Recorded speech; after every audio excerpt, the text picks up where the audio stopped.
Today's meditation will be led by Leela Wells.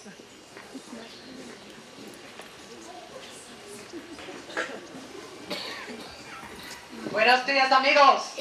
Buenos días. Is this thing facing this way for a reason? Yeah. I guess so you can see.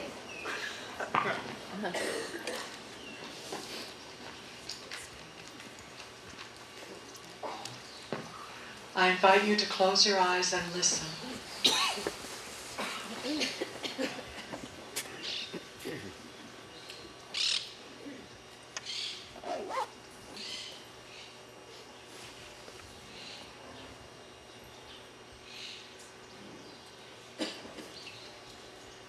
You know, the Big Bang wasn't really a bang at all, because no ear was there to hear it. So what you are hearing now, all around you, could just as well be the soundtrack to accompany the birth of the universe. Imagine you are floating in the blackness of space, watching as a bunch of hydrogen atoms, each with their single proton, fuse together to make an atom of helium with 2 protons. Our sun is composed primarily of these 2 elements. So of course, space is anything but black right here, right now. Imagine the process continuing until everything that is needed to form the Earth eventually comes together and does just that. A big blue ball with patches of wispy white clouds. Then some interstellar space debris we know as meteors strike our planet. And that begins the long process that eventually leads to you and me. Because, as it turns out, scientists believe the amino acids and other building blocks of life they have found in meteorites were the catalyst for the beginning of all life on Earth. Which of course means that everywhere in the universe that meteors landed, there is the possibility of life forms we might recognize. So you see, each and every one of the 7 billion people on Earth, and whoever might be out there in the great beyond, can trace their origins to the same source. We are all stardust. All of us, the same, all one. Let's meditate on that for a minute or 2.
Whoever you are, however you came to be in this place today, you are welcome.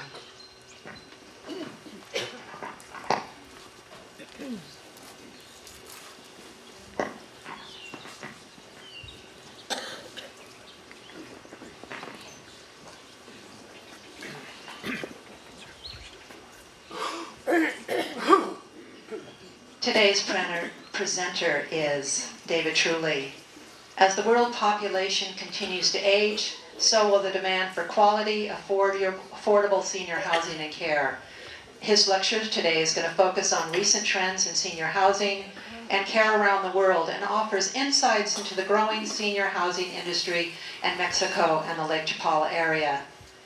He has a PhD in geography and has studied retirement migration to Mexico since 1997.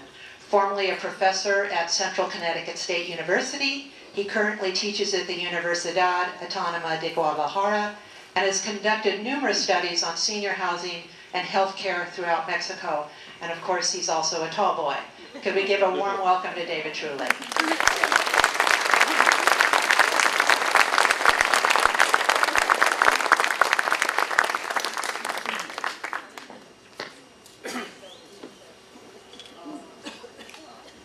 Hello? Hello? Am I on? Good morning. How are you? Well, me too. I'm pretty good. I'd like to start this off by dispelling rumors. The tall boys aren't disbanding forever. The tall boys will be, however, disbanding for a while. We're going to stop regular performances only because, you know, we kind of got good along the way, and we really don't know what to do next, actually. And as my mom used to say, you get too big for your britches, go back to your room and think about what you've done. The other thing is that me and my family are leaving, and we're probably selling our house, but just to look for another place. We'll be around the area for a while, and other rumors, very strange rumors that maybe one of us, or either my wife and I, were having affairs, and all I can say to that, if you could give us the name and number of those people, we're apparently losing out on something. That's a community. This is a community. People talk, and rumors, benign or otherwise, they're inherent. And the reason today I'd like to talk a little bit is to talk about what's happening with communities, and this is a very unique community and has been since I first came here in '97 and studied it and studied the people that have come here, the types of people that have come here, and the dynamics of these communities. Realize that we're at an age where we're starting to see dramatic shifts within the population of the world, not just here. And, you know, the aging process is not always a pretty one, but at the same time, we're all living longer and going to live longer. And there's some pretty startling numbers, actually, when you look at it. I'm going to put a couple of them up here.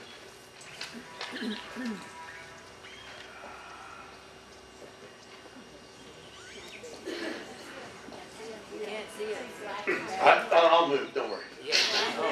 I will move, and I'll tell you what it says, don't worry. I'll make sure I don't mess up that. Okay. You want black? Why, your eyes going bad? 6.2. 85 plus. 6.2. And we're going to say here, 98, 2, and 19.7. And let's put down here, 3.6. And we'll put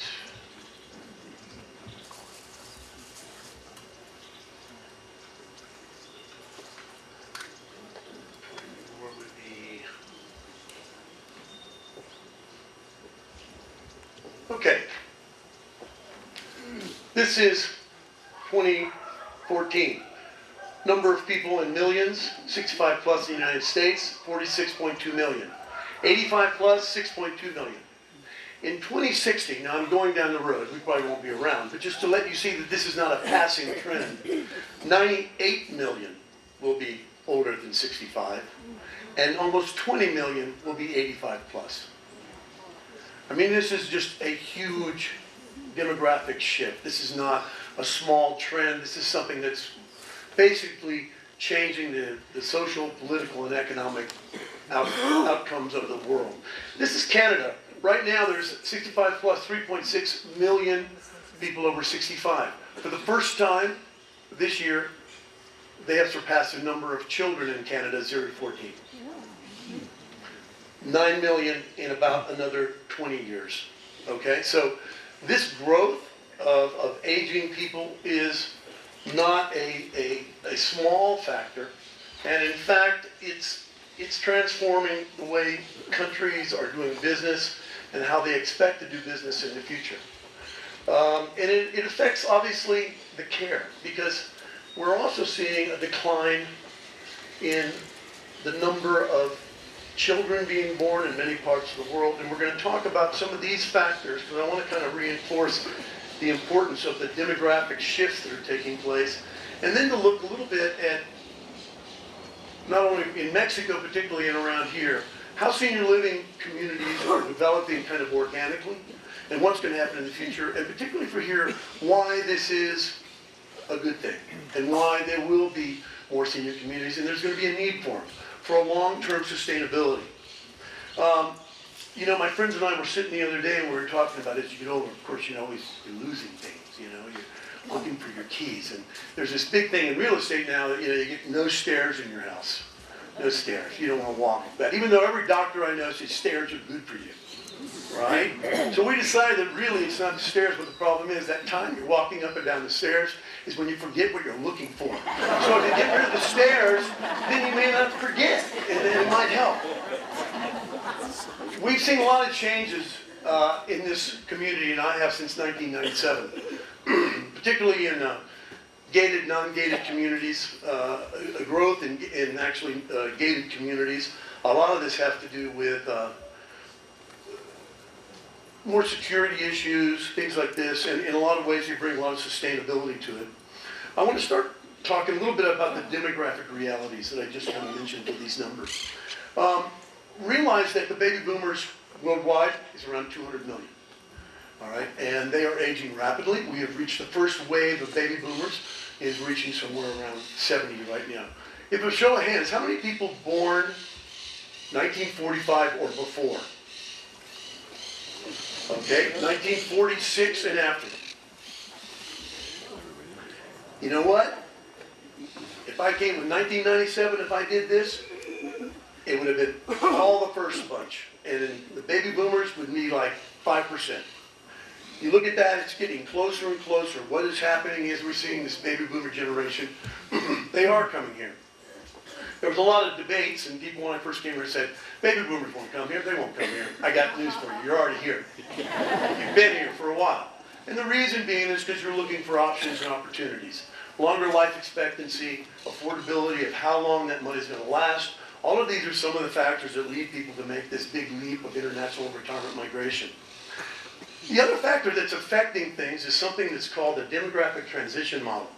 And this is an interesting model because what it basically says is developed countries over time, if you look at the history of the civilizations, and this black one is going to represent population growth. And this red one, which you won't be able to see well, is going to represent increases in medical technology, hygiene, and these things regarding infant mortality rates.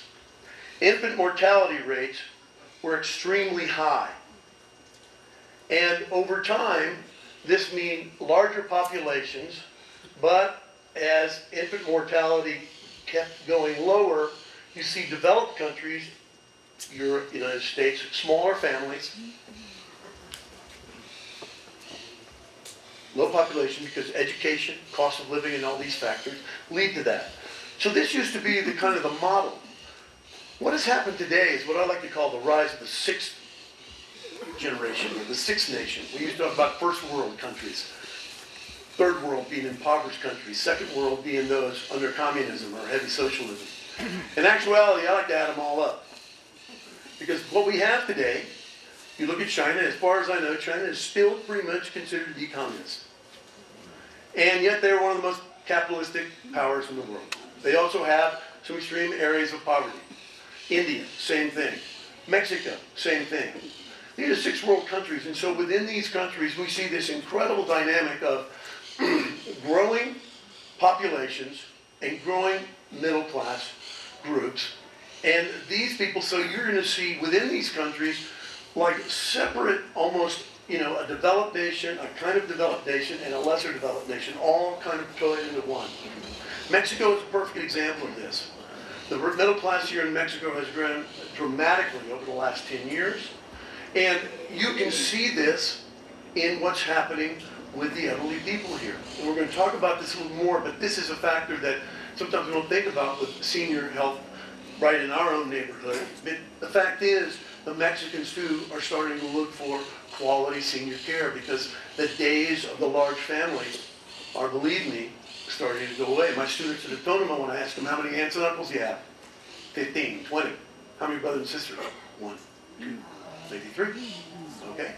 So this is changing dramatically, and the impact that this is having is dramatic. And we see this around the world. There's also a tendency for outsourcing your elderly. Sounds kind of cute, doesn't it? In Japan, for instance, there's a great deal of movement of elderly people to the Philippines for retirement communities there. The reason being is that the cost of living in Japan is very expensive. They have a limited amount of younger people to take care of them.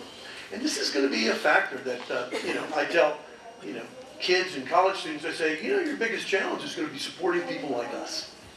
Because the reality is, people over 65 not working and children under 18 not working, that group in the middle is who pays the taxes and the money and raises the revenue that supports the older generations and the younger generations. And we see this as an issue in the United States, we see this as an issue in Canada, we see this in Europe, particularly in Europe where you have nation states, where you have birth rates that are so low that they're not replacing their actual population. So why do you call Austria, Austria if people that live there, the majority of people aren't Austrian? These are pretty significant, and if you look in the news, obviously it's not hard to see that migration and these aspects are huge. And they're having significant impacts on the politics and the economics of countries.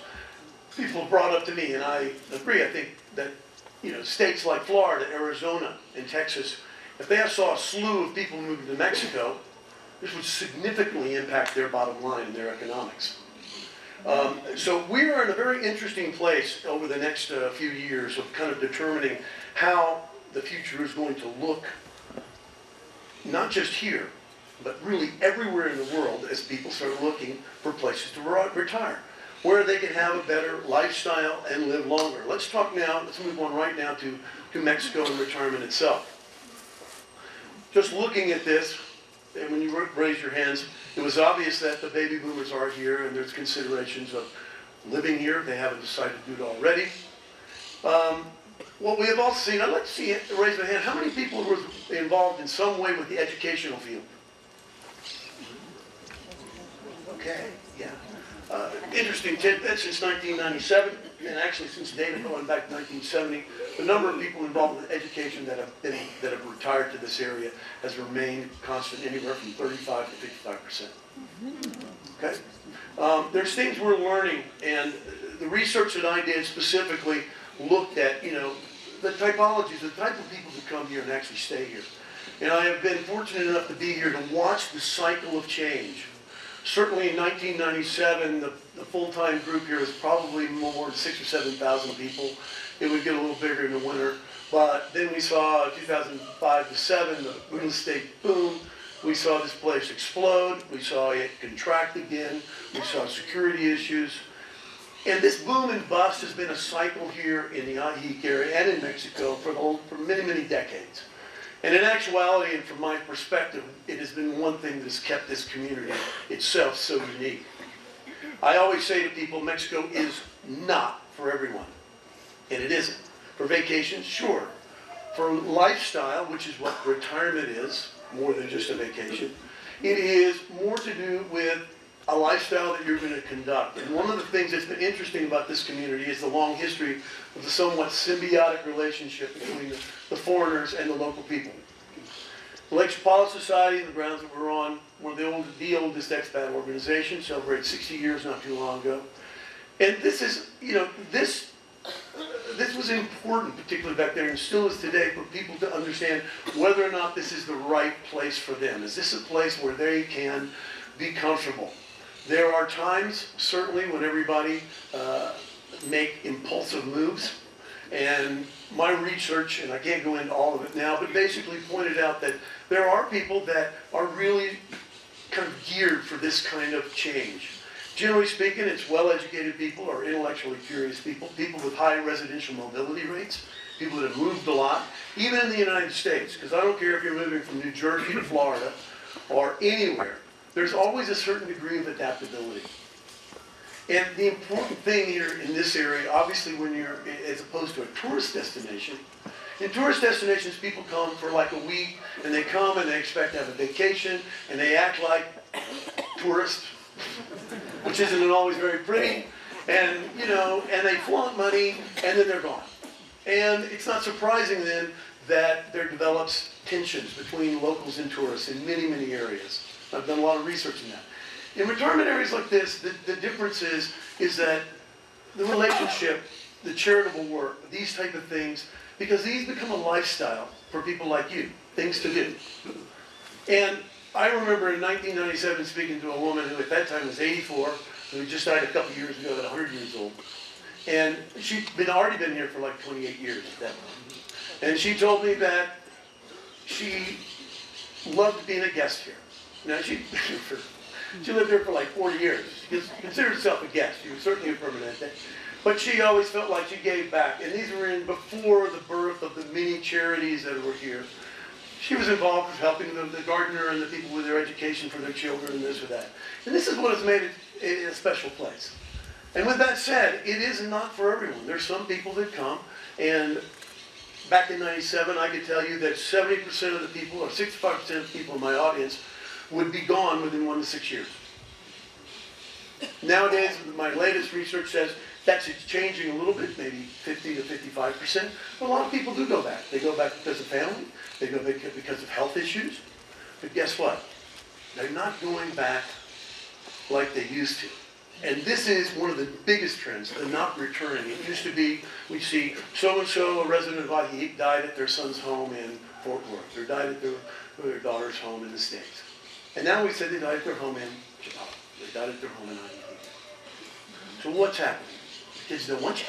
I don't know. It could be. But more probably there's a number of things. First of all, when I came here in 97, it was right after one of the biggest changes in this area. Walmart. The NAFTA and the availability of U.S. and foreign products in Mexico changed dramatically who would stay and who would go. Because the availability of just a lot of normal goods changed dramatically on the people that would come here. And so we saw a rise in amenities, and certainly a rise in communication and transportation now. It's so easy to fly in and out, communication through Skype, through the various media sources we have now. And also, there's a decline in this kind of, the issues related to nuclear families. Divorce rates particularly high, estranged family members, these type of things. These continue to be issues that have created this. The U.S. Consulate Office in Guadalajara have been tracking numbers quite some years, and every year we've seen an increase in the number of people, United States citizens, okay? Canadian also, although not nearly as much. And this is a trend of not only we're seeing this kind of aging and what I call dying in place. And it is, for a lot of people, a preferred way to expend your last years. Aging in place has also been a trend in the United States. We see with a lot of housing communities, developing places where you don't have to move as you age. One of the biggest problems in the senior industry in the United States is you're in independent living and you're doing fine, all of a sudden you need more care. You have to move to assisted because by law they can't offer those services. Well, every time you move, your mortality rate raises anywhere from 30 to 60% the older you get. So, I mean, these are some of the factors that are looking at. So this aging in place and being able to stay in your home, this is why we see aging in place in the States, and we see this increasing interest in, is there a way that we can bring in home care and this whole kind of thing that has been going on. So how has it affected things here? Well, probably beginning about 5 or 6 years ago, I began looking at this kind of rise of mom and pop senior living facilities. Alicia's is one of the oldest over in La Floresta. She started with a couple of houses. Abbeyfield's been here for years. Just to give you an idea, over the last 5 years or so, I figure that the number of rooms have tripled in senior care. It was probably about 40 or so back then, and nowadays I'm thinking it's closing in on 130 to 140, probably 50, because there's like 2 or 3 new ones that I know of that are opening up. A lot of these are dealing with assisted, and one of the biggest problems we have right now is terminology. What is independent? What is assisted? Where does that line cross?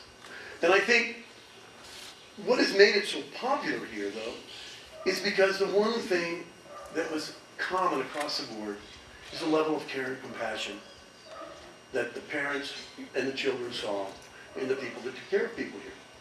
This is a culture that thankfully has not suffered as much as maybe other countries, including the United States, from a lack of, I don't want to say compassion for elderly people, but I just think that it, the whole term retirement, I mean, when you retire something, you basically get rid of it. I mean, retirement is not a pretty term. And if you look historically, in the history, it was always the idea of how do you get the old people out of the way so the other people can come up, okay? So this retirement concept is still relatively new. I mean, the 1950s is when this really started happening, slowly but surely. So it's something that we're dealing with. And I think what we're starting to see is in the United States, the prices are getting higher and higher. Labor costs are high. Medical care is expensive. Medicare has its own issues. I dealt with my father who died not too many years ago, and we got him in a very nice place, and told him do not, on any circumstances, put a feeding tube or anything like this. It was a well-respected place. And certainly my sister just happened to walk in one day, and he's in his room, and they've got him on a feeding tube. Why? Because it's skilled nursing, and Medicare pays. I think for all of us, whether you're the person or the child of that person, respecting your wishes as you age is a huge aspect of and it's a part of your right to live and die as you please. And so one of the things that has been very comforting here and that has been an attractive sense has been this ability to have good care and to have medical services that meet the needs of the people here. Realize in last July or August, I think it was, I think they aired, Kathleen McCleary from PBS in the United States came down. We saw, but she did an interview with me, and we went to some of the local places around here, the local senior living homes. After we did that, within 1 week, everything was filled. The waiting lists are like 20 or 30 people at some places. What it suggests is this: here's a demand for a product that's going to be unbelievably important in the future. And it's not just here, it's around the world.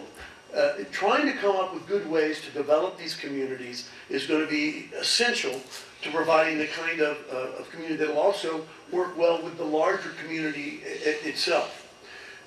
One of the aspects of this, of course, is healthcare. And I don't have time to go into it right now, but one of the research projects I'm working on now is the Medicare and Insurance industry. And one thing I can tell you, because I just recently, 2 weeks ago, I had a little surgery myself. Thank you very much. Staying as a geographer on the topic here, part of my stomach decided to migrate north to my heart and lungs, and was just kind of hanging out up there and wrapping around the esophagus. So went in on last Monday, they laparoscopically took it out, a couple shots of morphine. I was out the next day, and pretty fast, $4,500. Same surgery in the United States, minimum price about $13,000, $14,000. The medical issue here, and I talked to a lot of people about it, good and bad, and my only suggestions on this, because what I'm looking at now, there's a group out of, we're working actually on a paper with a couple of colleagues on how Medicare, the kind of how we can form more solidarity for Medicare and insurance aspects down here. And the reality is even though there's a lot of foreigners in many parts of Mexico living here retired, they are very basically kind of secluded and segregated into different communities. And a lot of people may be working on it in Ajijic and people in San Miguel, but very often they never talk. And this has been one of the issues, and there is a group in Washington, D.C. now called the Medicare Affordability Commission that is now looking into the possibilities down the road of developing a pilot study for Medicare in Guadalajara, which would have 2 or 3 hospitals which would accept Medicare patients and to try to run a test study to see how this works. Of course, you can imagine some of the medical groups in the United States don't particularly like this idea, but insurance companies, other insurance companies like it. And I can tell you this, that there are many insurance companies that are, even as we speak, sending people to Guadalajara for surgeries. They don't report it, they give people those options. One group of people that we're still getting numbers on is the millions of Mexicans that are legally living in the United States that are getting ready to retire. Where do you think they're going to want to go to retire? They're going to come home. Their heritage. They're going to come home too. So the point is that this impact of retirement migration, and then the issue of, do you go home afterwards or do you stay? And it's a very complicated thing, because within that I found there's the grandparent years. Like for those people who have grandkids, oops, got to go back. But then guess what? The kids hit 13 and oops, they really don't want grandma and granddad that much. They don't care. They got dates or something. They got much more. How you doing? Good to see you. So then they come back. And so the dynamics of this migration are really quite impressive. Which leads me, what's happening now and what's this future going to look like? I can tell you that there are a number of projects in Mexico now by major developers. One, Belmont Village, which is one of the largest senior home developers in the United States, is now developing a very upscale project in Mexico City in the Santa Fe area. This is in conjunction with Hyatt Regency high-rise hotel.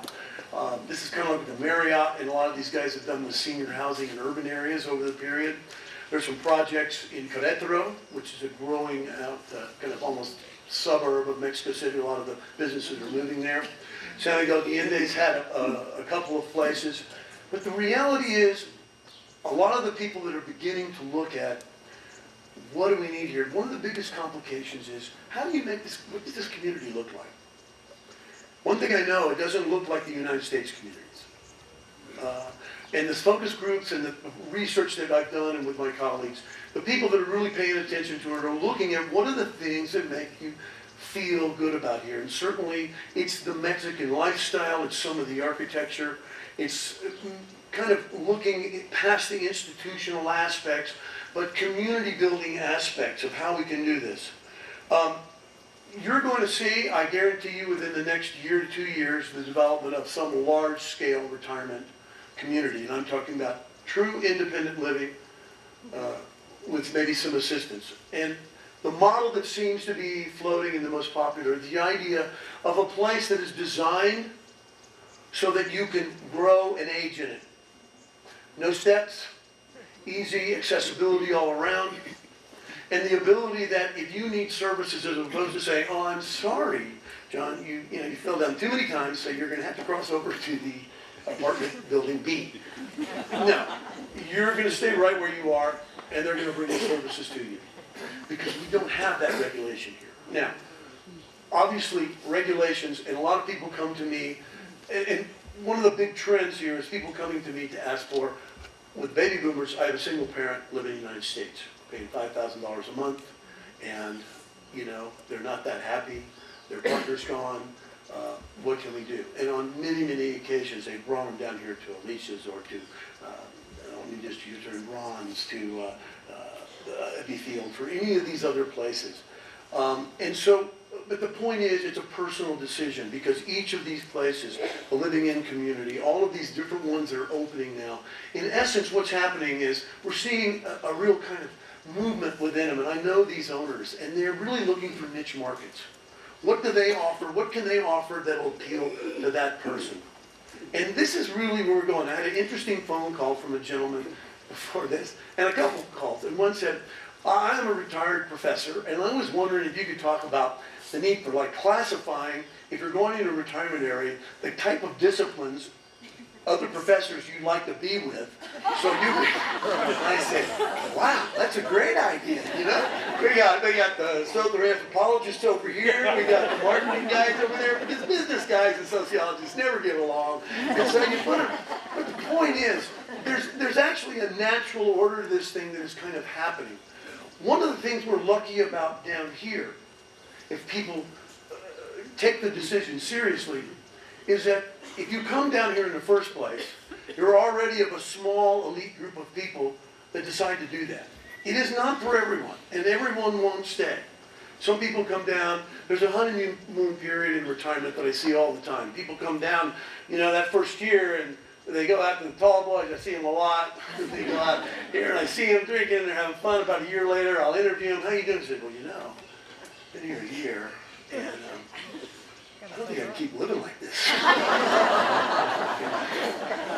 hurts a lot. Operations. I said, yeah, you get it on, aren't you? And it's really, that's when they start looking, so what am I going to do? Like this one guy told me, he's retired at 64.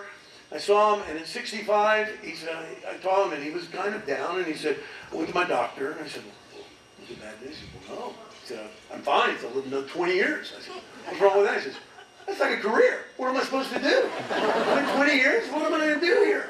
You know, so the importance of communities, and as these senior housing developments grow, I think what we're already seeing is we're seeing them kind of pick what they can do best. What we have the least of right now are really true independent living places. But I imagine that's going to be where the biggest growth is going to be over the next few years, because we've also seen in the real estate business, as real estate is growing back up, but we're also seeing an increasing amount of people that are interested in renting. And this movement towards renting it translates also, if we look at within the senior housing industry in the United States. It used to be to get in these places, you had to pay this life estate, like $200,000, $300,000. Then you pay a monthly. And you know, it guarantees you lifelong care. Unless, I mean, my father was a victim of this in a way. He developed not Alzheimer's, but some dementia issues. And so he had to go. He got some of his money back. But the point is, a lot of people are determining, look, at this point in my life, I'd like to have that cash and be able to send it. So what you see around here, and this is a reflection of what's happening in many parts of the United States and Canada, is a shift away from these large deposit, life estate approaches to rental only, month to month, with maybe some kind of deposit and traditionally. The important thing is how these places now are going to develop a community. One of the beauties of larger scale is going to be the economies of scale. They're going to be able to offer things affordably, not that they're already affordable, but as we see, prices always go up and everything. But they also, ability to offer different alternatives and different activities, different amenities for different people to match their specific needs. And that type of thing is really going to come from people like you. When people ask those things, and when I do my research, realize that the purpose of what I'm trying to do is to really understand better how the dynamics are changing and what these homes need to look like. What these communities will look like in the future. And what's very important to me is the reason I kind of support these is because I think they're going to add a degree of sustainability. Because almost all of the larger gated communities now, or the gated communities are going up now, almost all of them are moving towards solar power because they have to manage that property. Also, when you have smaller land, it's less land sprawl. Clustering and gated areas reduce that sprawl. Also, it allows ways to do more water conservation efforts. Most importantly, for people that want to downsize, what it means is that hopefully another house is not being built again. Inventory, it got up to about 700 homes here. I think it's down. It used to be around 600 most of the time, 500 now. I think it's around 500 now. You know, one of my big concerns for this community is too much growth. and the wrong type of growth, the wrong type of people. And I don't mean to be mean to people, but it's just not right for everybody. And hopefully most people figure that out before they get down here on visits. That's why visiting and renting for a while is the best way to understand if you can adapt or not. But as these places develop, and I can speak of one that I know that's been in the works for quite a while, the operators and the people have been looking fastidiously at what they can do to create a community that's going to really reflect the nature of this community and offer people the alternatives they need. And interesting enough, the idea is that there's going to be a niche market for all of the smaller, what we call mom and pop places that are opening too, because at some point the care has to be specific. And so I think what we're going to start to see over these next 2 years, and I think 2 to 5 years, I see you're going to see some development, some pretty substantial developments.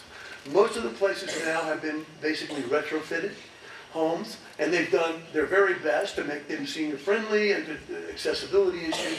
We're going to see a shift in the future, I think, to more modernized facilities, but I think it's not going to be too modern, because I think a lot of the factors that people love about this area is some of the architecture, some of the feeling, and not that institutional, a feeling that many places in the United States develop. So as this continues, I think what we're going to see also is we're going to see the types of operators. The operators and the people I know that are operating here have been on their own learning curves. And I guarantee if you ask any of them, they'll tell you that. They've opened up, they found this worked, this didn't work. This is great, and as time goes by, they are the best people to tell you, this is the kind of people that we seem to work the best with. Here's the type of people here. And in a sense, I wouldn't be surprised down the road as you see them, this is kind of a psychological profile game. Like, so what type of person are you? And how are you going to adapt? But again, the fact that you're here, because this is what makes us so unique and so much easier than in the United States or Canada. Because you find there is a cultural homogeneity between the people that come here and live here for a while that develop an appreciation and affinity for lifestyle here. They find that this is what they're looking for. They develop an affinity, whether or not, and by the way, whether or not they develop the language skills, language is, it's funny, in all my research, one of the least important factors in someone's ability to contribute to and to kind of acculturate into that community and to be helpful to that community is language. It seems to be not that important. It really has more to do with your heart and your mind, how you feel about the people around you, and how you're going to intersperse with these people and integrate with these people. So as we go through the next few years, don't be surprised if you start to see some dramatic shifts in these communities that will open. Hopefully and thankfully, I don't think that 29-story project in Chapala, I've heard nothing about that. And I hope I don't hear anything about it. But realize this, it's going to change. It's going to change. But hopefully, you might say 3 or 4 stories, you might see these little developments here and there. The point is, I think there's going to be a big need for them. Because if you look around, there's going to be need places not only for you, for your friends, and for people that you know, their family, friends. That's going to be something that's affordable and a place where they can go. They can be treated with respect and treated with care and live in one of the best climates in the world.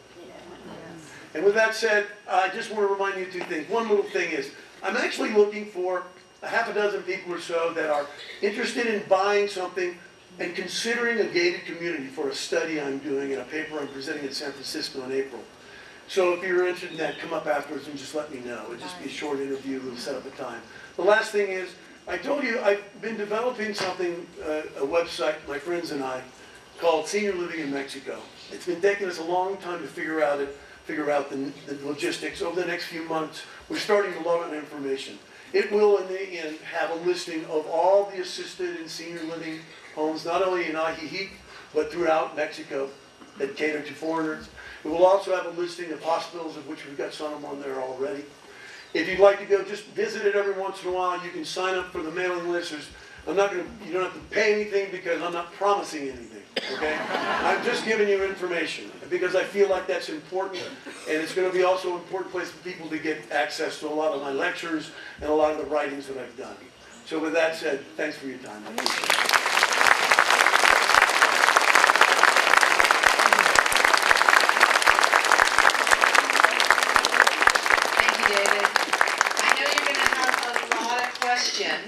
So we'd like you to raise your hand, and somebody will bring a mic to you. And then if you'll stand up and you'll hold the mic really close, almost so that you can sure lick it, but don't lick it. But anyway, so raise your hands and you can ask David some questions.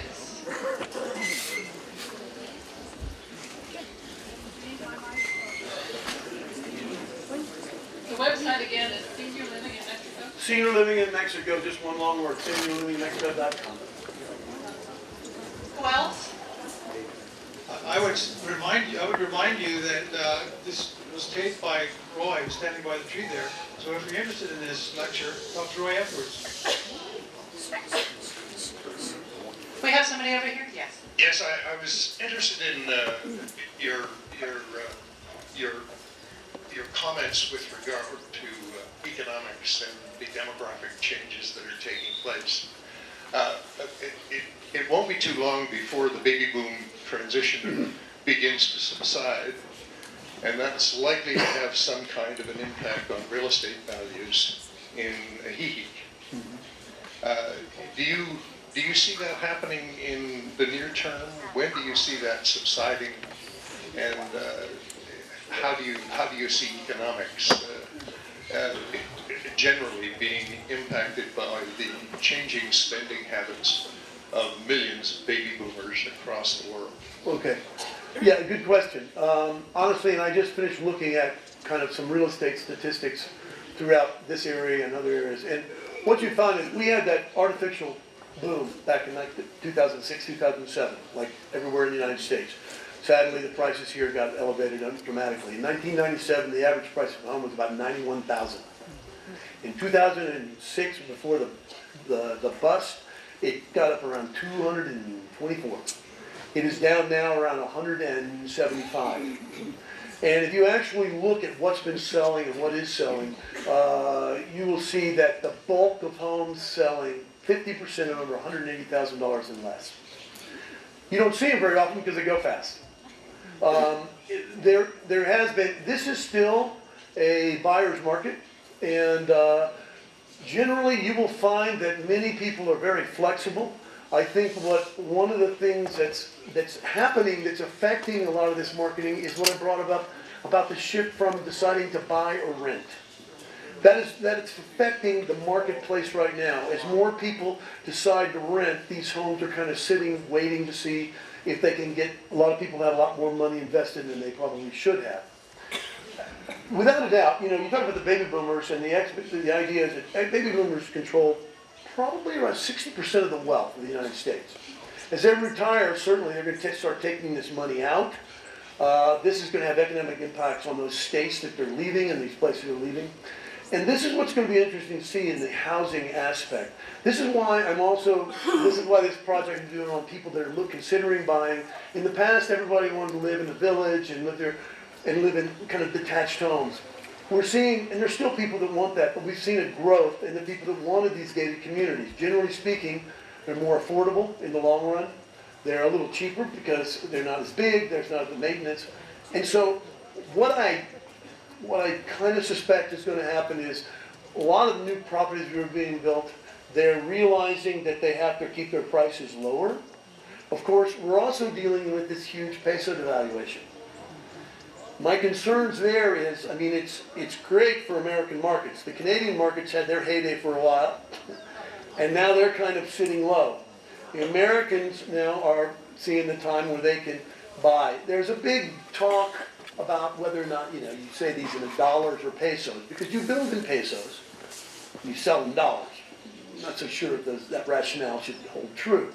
But what I do think I see happening is that generally prices have kind of dropped. And if you look at real estate sales, you'll see that the markets that are going are those 180 and below, and then like 400 and up. You know, it's this middle section that has people more nervous. And so I think that a lot of real estate agents and I think developers are looking at that. I think also, if we see this trend, which I do believe is going to happen, as we see communities develop over the next few years, they're going to get senior people who are, let's say, in their late 70s, getting to 80s, who feel like too much, this house is too much. I'd like to move to a place where I can rent, where I don't have to change the light bulbs, I don't have to worry about going to SEPE, I don't have to worry about the phone bill. Moving there is going to open up more and more homes. It's going to turn in, again, I think it's going to be, the buyer's market will continue to be important. If construction continues, that might offset it, but quite honestly, baby boomers tend to be a little bit more cautious about buying. They tend to do their research very well. They're waiting to see what's going to happen. And as I said, like the inventory has kind of been going down now. So I think the next 2 years, I'll be interested. If you look at the actual numbers, we've been down. This is going to be the first year of an upswing in real estate for like the past 3 years. And actually, the real estate sales over the past 5 years have been predominated by Mexicans. And we have to take into consideration that Mexicans are very much a part of this equation. And as the middle class grows, they're coming here. And also we're seeing Mexicans that are retiring, not just coming here for a second home. There's really three kind of Mexican buyers. One, are coming here, young professionals, bringing with families, which you can see in like La Reserva. And then you're seeing kind of middle income, or middle class, upper middle class that are looking at it not only as a second home, but as a financial buffer to the peso devaluation. Because they buy in here and they figure they can rent in dollars. Okay? And then the third level is Mexican retirees, senior retirees, which 15 years ago was not, didn't even exist. 10 years ago, barely. Over the last 5 years, we've seen this dramatically in communities like Los Sabinos and some of these others where it used to be a lot of Americans, Canadians. You're seeing a growth of the number of Mexicans that are moving in. So, you know, it's pretty complicated. My feeling is, though, that we've kind of situated ourselves in a more of a realistic buying market now. It will be interesting to see how this changes, but I do think that when I talk to most developers, they're looking to develop products that are lower priced because they know that because of the renting, the high interest in renting, and the concern of just having cash on hand for longevity. You know, for a lot of people, what do I do after that house? I can't tell you how many can't be sold or are sitting around in limbo because the kids can't be found, or the kids don't want to come down, or they're not interested in dealing with it, and these type of things. So I think some of those are the factors that are going to do it. So I can't give you a perfect answer, but hopefully that'll help. Okay? Okay, let's just take one more question here in the back. That's all we have time for. And as David said, he's going to hang out, so you can talk to him then. Good morning. I'm wondering if you could touch on the subject of any kind of government oversight that is protecting the people in these assisted living and further care homes. Is there any kind of oversight and inspections?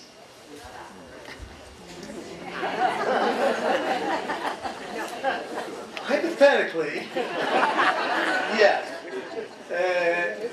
There is. I have some but there is. And actually there are some homes that have been visited by people, and we're not sure always exactly what organization they're from. This is a process that is sussing itself out. I think regulations and rules for these type of facilities, generally speaking, are in the hands of the owners, generally speaking. However, the Department of Health, Salud, and other agencies are starting to get more aggressive in going into areas. In Guadalajara, I do know of, and realize that traditionally in Mexico, we have these casas de descansos or asilos, which were really nothing more than kind of old folks' homes of the kind of bad reputation we knew of, that were just kind of people sitting there. That's changing in Guadalajara too. They're developing some nicer homes and nicer facilities. And you're starting to see more oversight. You're starting to see doctors getting involved with these organizations, and you're starting to see the Departments of Salud and some of the healthcare-oriented organizations that are starting to actively visit these places and see them. And there are some rules that are out there. Are they anywhere near the kind of rules we have in the United States and Canada? No, because they've never had this industry here. I mean, this is really new territory for them. The traditional model was the children would take care. One of, you had 8 kids, and the youngest daughter would often move in or take care of the parents. This is kind of the way it happens. That is dramatically changing, and the Mexicans see that happening too. And I will tell you that I've looked at some of the homes that are talking about and some of the studies that have done to see people interested. 30 to 40% of the interest has come from Mexicans in Guadalajara. So my feeling is, no, the infrastructure is there for it. And one thing is, there was an interesting report that just came out the other day from the OECD regarding Seguro Popular and regarding socialized medicine here, and an assessment that there needs to be more integration between the public and private sector. And I think you're going to start seeing down the line more and more efforts to combine services so that services from private may be able to use for people with Seguro Popular and these type of issues. I mean, the fact that Seguro Popular opens its arms willingly to foreigners is in itself kind of bizarre to me. But they are. And it seems like that direction is increasing. And I think because some of that lies in the fact that Mexico realizes that there is a huge opportunity for medical-oriented tourism in this country, and they're trying to get that more developed. And I think that ties into the medical aspects of things, which realize that here, this is true free market capitalism. I mean, really. You can go, I know, I've been to, you can go to any hospital in Mexico, and you can get a different price. And you can go to a different doctor and get a different price. And that's okay with me. Competition's good. And I think it always, when people ask me, where to go, I say, in a place like this where you can go to see a specialist for 500, 600 pesos, like 35 bucks, you can afford to get a couple of opinions and try to say, look, I need to do this and I can't afford that. There's options. And I think you're going to see more regulations and more scrutiny of these facilities over time. What? Thank you, everybody. Thank you, Dave. Thank you, guys. Appreciate it.